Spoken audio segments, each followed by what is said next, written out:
Hey guys, and welcome back to my channel. So today I decided to do another really great sketch. I completely love the way this turned out, but for this particular sketch I decided to use reference in a slightly different way to how I've been using it before.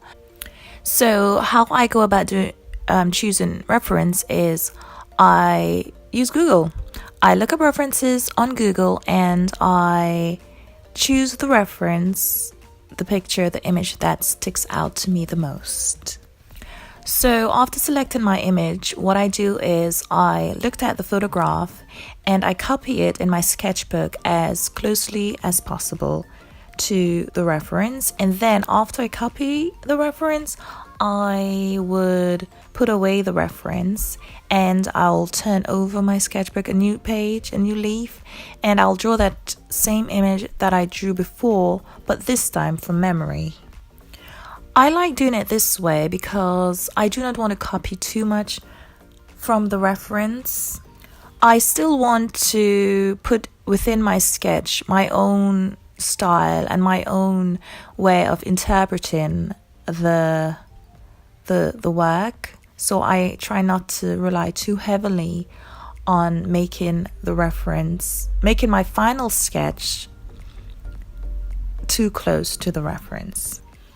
One of the benefits of using reference is I do not have to figure out the lighting. It's already there in the painting.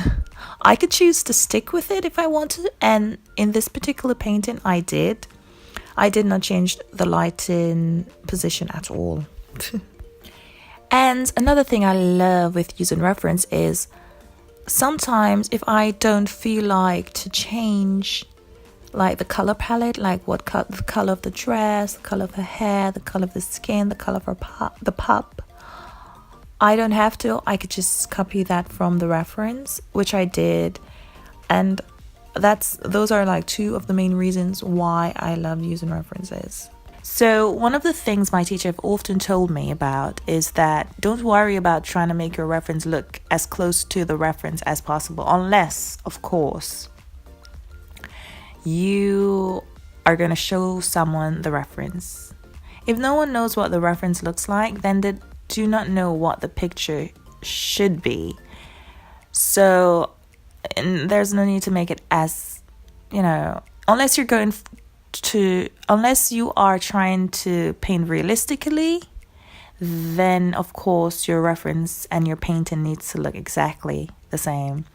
But for me, I'm not trying to go to realism here. I am just trying to paint a little bit stylized and a tiny bit painterly and real at the same time.